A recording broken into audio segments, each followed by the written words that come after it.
ನಮಸ್ಕಾರ ವೀಕ್ಷಕರೇ, ಇದು ನಿಮ್ಮ ನೆಚ್ಚಿನ ಮನಿಮಂತ್ರ ಕಾರ್ಯಕ್ರಮ. ನಾನು ಹೂಡಿಕೆ ತಜ್ಞ ವೆಂಕಟೇಶ್.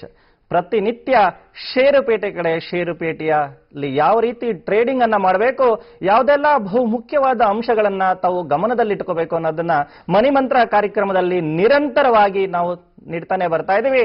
ಏನು ಸಲಹೆಗಳನ್ನ ನೀಡ್ತಾ ಇದೀವಿ, ಆ ಸಲಹೆ ಬೇಸಿಸ್ ಅಲ್ಲಿ ತಾವು ಟ್ರೇಡಿಂಗ್ ಅನ್ನ ಮಾಡೋದಾದ್ರೆ ಮಂತ್ ಎಂಡ್ ಅಲ್ಲಿ ಖಚಿತವಾದ ಪ್ರಾಫಿಟ್ ಅನ್ನ ಪಡೆದೇ ಪಡೆಯುತ್ತೀರಾ ಅಂತ ಸಾರಿ ತಿಳಿಸ್ತಾ ಇದೀವಿ. ಮೊದಲಿಗೆ ನಾವು ಷೇರುಪೇಟೆ ಕಡೆ ಗಮನವನ್ನ ಕೊಡೋದಾದ್ರೆ, ಮೊನ್ನೆ ನಿಫ್ಟಿ ಸೂಚಕವು 26 ಪಾಯಿಂಟ್ಗಳ ಇಳಿಕೆಯನ್ನ ಕಂಡು 5691ರಲ್ಲಿ ಕ್ಲೋಸ್ ಆದ್ರೆ, ಸೆನ್ಸೆಕ್ಸ್ ಸೂಚ್ಯಂಕ 83 ಪಾಯಿಂಟ್ಗಳ ಇಳಿಕೆಯನ್ನ ಕಂಡು 18710ರಲ್ಲಿ ಕ್ಲೋಸ್ ಆಯಿತು.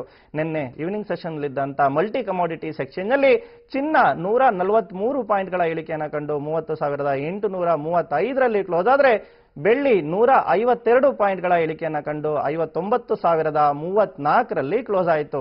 ಸಲಹೆಗಳನ್ನ ತಿಳಿಸ್ತಾ ಇದೀವಿ. ಸಲಹೆಗಳನ್ನ ಏನು ತಿಳಿಸ್ತಾ ಇದೀವಿ ಅದನ್ನ ಚಾಚು ತಪ್ಪದೆ ತಮಗೆ ಬಂದು ಪರ್ಫಾರ್ಮೆನ್ಸ್ ಅನ್ನ ತೋರಿಸ್ತಾ ಇದೀವಿ. ಯಾಕಂದ್ರೆ ಸಲಹೆಗಳನ್ನ ಏನು ತಿಳಿಸ್ತೀವಿ, ಸಲಹೆಗಳಲ್ಲಿ ಪರ್ಫಾರ್ಮೆನ್ಸ್ ಅನ್ನ ಡಿಕ್ಲೇರ್ ಮಾಡ್ತೀವಿ. ಇದು ಪ್ರತಿಯೊಬ್ಬರಿಗೂ ಕೂಡ ದಾರಿ ದೀಪವಾಗಿರುತ್ತೆ. ಯಾಕಂದ್ರೆ ತಮಗೆಲ್ಲರಿಗೂ ಕೂಡ ತಾವು ನೋಡಿದಿರ, ಮಾಧ್ಯಮದಲ್ಲೂ ಕೂಡ ಎಷ್ಟೊಂದು ಸುಳ್ಳಾದ ಅಂಶಗಳು, ಎಷ್ಟೊಂದು ಸುಳ್ಳಾದ ಮಾಹಿತಿಗಳು ತಮಗೆ ಸಿಗುತ್ತೆ. ಮೋಸ ಮಾಡೋರು, ಸುಳ್ಳು ಹೇಳೋರು ನಿರಂತರವಾಗಿ ಹೇಳ್ತಾ ಇರ್ತಾರೆ.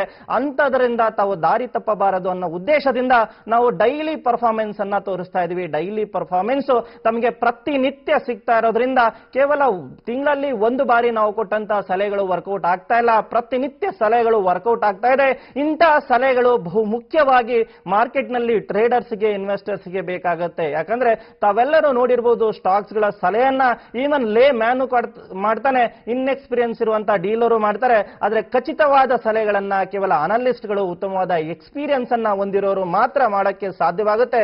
ನಾವು ಕೊಟ್ಟಂತ ಸಜೆಷನ್ಸ್ಗಳಲ್ಲಿ ಮೊನ್ನೆನೂ ಕೂಡ ಉತ್ತಮವಾದ ಪ್ರಾಫಿಟ್ ಅನ್ನ ನೀಡಿದ್ವಿ. ಮಾರ್ಕೆಟ್ ತುಂಬಾನೇ ಕನ್ಸಾಲಿಡೇಷನ್ ಫೇಸ್ ಅಲ್ಲಿ ತಾವು 12 ಟ್ರೇಡಿಂಗ್ ಡೇ ಕಳೆದ 12 ಟ್ರೇಡಿಂಗ್ ಡೇಸ್ ಅಲ್ಲಿ ನೋಡಿದ್ರ, ಆದ್ರೂ ಕೂಡ ಉತ್ತಮವಾದ ಸಜೆಷನ್ಸ್ ಗಳನ್ನ ನೀಡ್ತಾ ಇದ್ವಿ. ಮತ್ತೆ ಇನ್ನೊಂದು ಮಾತನ್ನ ಹೇಳೋಕೆ ಇಷ್ಟಪಡ್ತೀನಿ, ಮೊಮೆಂಟಮ್ ಮಾರ್ಕೆಟ್ ಸಿಕ್ಕದ್ರಂತೂ ನಮ್ಮ ಸಜೆಷನ್ಸ್ ಗಳಲ್ಲಿ ತಾವು ಹಬ್ಬ ಮಾಡಬಹುದು ಅಂತ ಹಬ್ಬದ ಸಮಯದಲ್ಲಿ ತಿಳಿಸ್ತಾ ಇದ್ದೀನಿ. ಲೆಸ್ ಮೊಮೆಂಟಮ್ ಮಾರ್ಕೆಟ್ ನಲ್ಲಿ ತಮಗೆ ಎಷ್ಟು ಸಾಧ್ಯವಾಗುತ್ತೆ ಅಷ್ಟು ಕೊಂಚ ಪ್ರಾಫಿಟ್ಸ್ ಗಳನ್ನ ನೀಡ್ತಾ ಇದೀವಿ. ಕೊಟ್ಟಂತ ಮೊನ್ನೆಯ ಸಜೆಷನ್ಸ್ ಗಳಲ್ಲಿ ನಾವು ಕೊಟ್ಟಂತ BTST LNT ಆಪ್ಷನ್ಸ್ ಟ್ರಯಾಂಗಲ್ ಅಲ್ಲಿ 23 ರೂಪಾಯಿ ಪ್ರತಿ ಷೇರಿಗೆ ಗಳಿಕೆ ಆಗಿತ್ತು. 5,750 ರೂಪಾಯಿ ಗಳಿಕೆ ಆಗಿತ್ತು. LNT ಕ್ಯಾಶ್ ನಲ್ಲಿ 8 ರೂಪಾಯಿ ಪ್ರತಿ ಷೇರಿಗೆ ಗಳಿಕೆಯಾಗಿ 2,000 ಪ್ರತಿ ಲಾಟ್ ಅಲ್ಲಿ ಗಳಿಕೆ ಆಗಿತ್ತು. ಕೊಟ್ಟಂತ SB ಶಾರ್ಟ್ ಸಜೆಷನ್ಸ್ ಅಲ್ಲಿ 15 ರೂಪಾಯಿ ಪ್ರತಿ ಷೇರಿಗೆ 1,875 ರೂಪಾಯಿ ಪ್ರತಿ ಲಾಟ್ಗೆ ಗಳಿಕೆ ಆಗಿತ್ತು.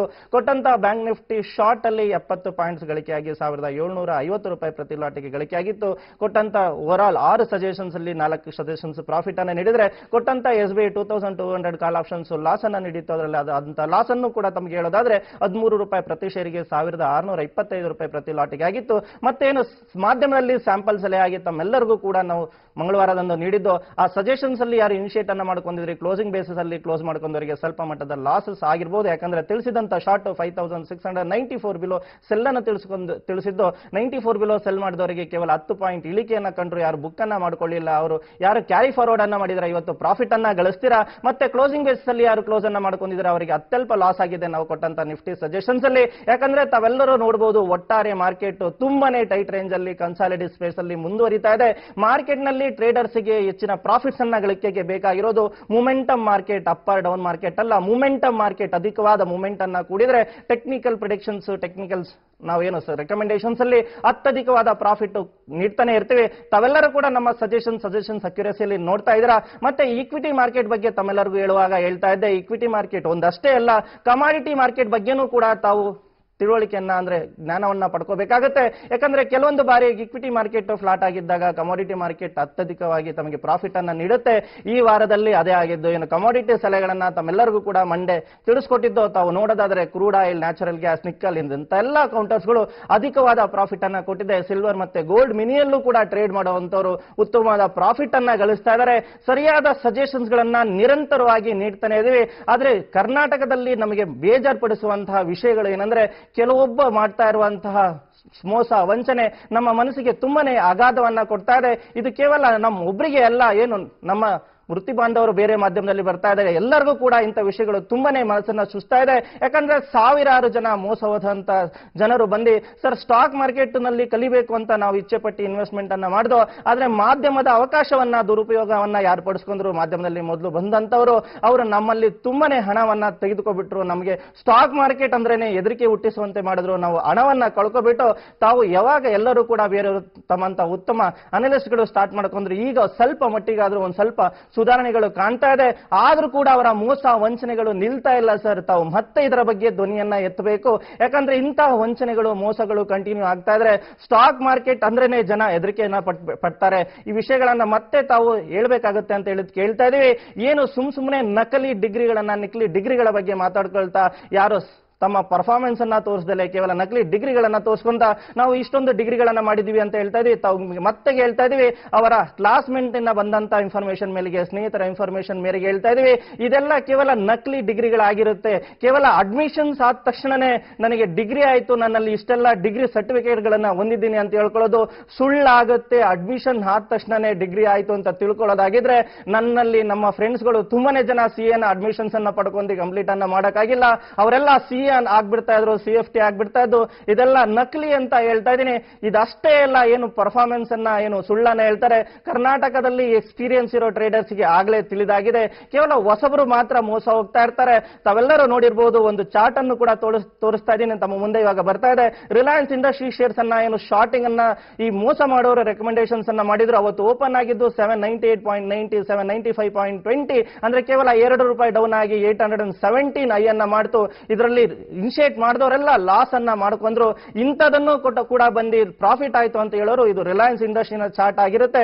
ಮತ್ತೆ ಇಂಥ ಮೋಸಗಳು ಅಧಿಕವಾಗಿ ನಡೆಯೋದನ್ನ ತಾವು ಎಚ್ಚರಿಕೆಯಿಂದ ನೋಡಬೇಕಾಗತ್ತೆ. ಉತ್ತಮವಾದ ಅನಲಿಸ್ಟ್ ಅನ್ನ ತಾವು ನೋಡಬೇಕಾಗತ್ತೆ.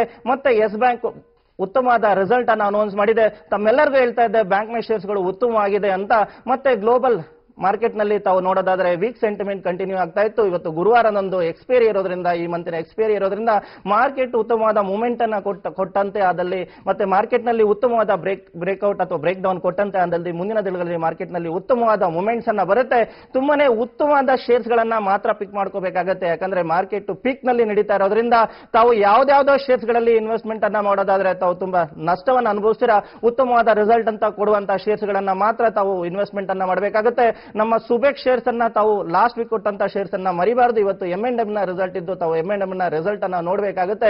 ಹೀರೋ ಮೋಟಾರ್ ನ ಸಜೆಷನ್ಸ್ ಅನ್ನ ಮೊದಲಿಗೆ ತಿಳಿಸಿಡಿದ್ದು. ಹೀರೋ ಹೋಂಡಾದಿಂದ ಸಪರೇಟ್ ಆದ್ಮೇಲೆ ಹೋಂಡಾ ಏನು ಮಾರ್ಕೆಟ್ ಶೇರ್ ಅನ್ನು ಅಧಿಕ ಮಾಡ್ತಾ ಇದ್ರಿಂದ ಹೀರೋ ಹೋಂಡಾ ಕಂಪನಿಯ ಶೇರ್ಸ್ ಗಳಲ್ಲಿ ಇಳಿಮುಖವಾಗುತ್ತೆ ಅಂತ ನಾವು ಹಿಂದೆಲ್ಲ ಕಳೆದ 3 ತಿಂಗಳ ಹಿಂದೆನೆ ತಮಗೆ ತಿಳಿಸಿಕೊಟ್ಟಿದ್ದು. ಇವತ್ತಿಗೆ ತಮಗೆ ಏನು ಎಕ್ಸ್ಪೈರಿ ಇದೆ, ಇದಕ್ಕೋಸ್ಕರ ಮತ್ತೆ ನಿಫ್ಟಿ ಸಜೆಷನ್ಸ್ ಗಳನ್ನೇ ತಮಗೆ ನೀಡ್ತಾ ಇದ್ದೀನಿ.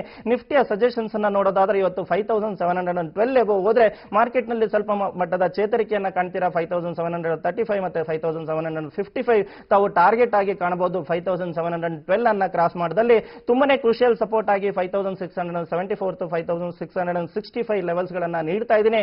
ಈ ಲೆವೆಲ್ಸ್ ಗಳನ್ನ ಬ್ರೇಕ್ ಡೌನ್ ಆಗಿದ್ದೇ ಆಗದಲ್ಲಿ ಮಾರ್ಕೆಟ್ ನಿಫ್ಟಿ ಫ್ಯೂಚರ್ಸ್ ಬ್ರೇಕ್ ಮಾಡಿದ್ದೆ ಆದಲ್ಲಿ 5652 ಮತ್ತು 5635 ತಮಗೆ ಟಾರ್ಗೆಟ್ ಆಗಿ ನೆಕ್ಸ್ಟ್ ಲೆವೆಲ್ಸ್ ಗಳಾಗಿ ಬರಲಿದೆ. ತಾವು ನಿಫ್ಟಿ ಫ್ಯೂಚರ್ಸ್ ಅನ್ನ 5674 ಮತ್ತೆ 65 ರೇಂಜ್ ಅಲ್ಲಿ ಶಾರ್ಟ್ ಅನ್ನ ಇನಿಷಿಯೇಟ್ ಮಾಡ್ಕೋಬೇಕಾಗುತ್ತೆ. 65 ಅನ್ನ ಬ್ರೇಕ್ ಆಗ್ತಿದ್ದಂಗೆ ತಮ್ಮ ಶಾರ್ಟ್ ಕನ್ಫರ್ಮ್ ಆಗುತ್ತೆ, ಹೆಚ್ಚಿನ ಪ್ರಾಫಿಟ್ಸ್ ಗಳನ್ನ ನೀಡುತ್ತೆ. ತಮ್ಮ ನಿಫ್ಟಿ ಫ್ಯೂಚರ್ ನ ಶಾರ್ಟಿಂಗ್ ಸ್ಟಾಪ್ ಲಾಸ್ ಅನ್ನ ನೀಡ್ತಾ ಇದ್ದೀನಿ 5712. ಮಾಧ್ಯಮದಲ್ಲಿ ಸಮಯ ತುಂಬಾನೇ ಅತ್ಯಲ್ಪವಾಗಿರುತ್ತೆ. ಪ್ರತಿಯೊಬ್ಬರಿಗೂ ಬೇಕಾದಂತ ಉತ್ತಮ ಶೇರ್ ಅಡ್ವೈಸಸ್ ಗಳನ್ನ ಕೊಟ್ಟಾದ್ರೆ ನಂತರ ಏನು ಫಾಲೋ ಅಪ್ ಅನ್ನ ಮಾಡಬೇಕಾಗುತ್ತೆ ಅದನ್ನು ಮಾಡಕ್ಕೆ ಸಾಧ್ಯ ಆಗೋದಿಲ್ಲ. ಪ್ರತಿಯೊಬ್ಬರು ಮಾಡಬೇಕಾಗಿರೋದಿಷ್ಟೇ ಸೌಂಡ್ ಅಡ್ವೈಸಸ್ ಅನ್ನ ಪಡ್ಕೋಬೇಕು. ಸೌಂಡ್ ಅಡ್ವೈಸಸ್ ಅನ್ನ ಪಡ್ಕೊಳ್ಳೋದಕ್ಕೆ ತಾವು ಕರೆಯನ್ನ ಮಾಡಬಹುದು 9535350350 9591679679 ಮತ್ತೆ ಹೆಚ್ಚಿನ ಮಾಹಿತಿಗೋಸ್ಕರ ತಾವು ಕರೆಯನ್ನ ಮಾಡಬಹುದು. ಕಸ್ಟಮರ್ ಕೇರ್ @2mbrokers.com ಅಂತ ಹೇಳ್ತಾ ಇದೀವಿ. ನಾವು ಚಾಲೆಂಜಿಂಗ್ ಮೋಡ್ ಅಲ್ಲಿ ಚಾಲೆಂಜ್ ತೆಗೆದುಕೊಳ್ತೀವಿ. ಏನು ಸಜೆಷನ್ಸ್ ಗಳನ್ನ ಕೊಡ್ತೀವಿ, ಉತ್ತಮವಾದ ಸಜೆಷನ್ಸ್ ಅನ್ನ ಕೊಡ್ತೀವಿ. ನಮ್ಮ ಪರ್ಫಾರ್ಮೆನ್ಸ್ ಬೇರೆಯವ್ರ ಪರ್ಫಾರ್ಮೆನ್ಸ್ ಅನ್ನ ಜಸ್ಟ್ ಫಾರ್ ವೀಕ್ ತಾವು ಕಂಪೇರ್ ಮಾಡಿ ನೋಡಿ, ಆಗ ತಿಳಿದು ಬರುತ್ತೆ ಯಾರಿಗೆ ನಿಜವಾಗ್ಲೂ ಕೂಡ ಎಕ್ಸ್ಪೀರಿಯನ್ಸ್ ಇದೆ, ಯಾರು ನಿಜವಾಗ್ಲೂ ಕೂಡ ಶೇರ್ ಮಾರ್ಕೆಟ್ ನಲ್ಲಿ ಉತ್ತಮವಾದ ಸಜೆಷನ್ಸ್ ಗಳನ್ನ ಕೊಡ್ತಾರೆ ಅಂತ. ಹೆಚ್ಚಿನ ಮಾಹಿತಿಯೊಡನೆ ತಮ್ಮ ಮುಂದೆ ನಾಳೆ ಬರ್ತೀನಿ. ಎಲ್ಲರಿಗೂ ಅಲ್ಲಿವರೆಗೂ ಕೂಡ ವಂದನೆಗಳು.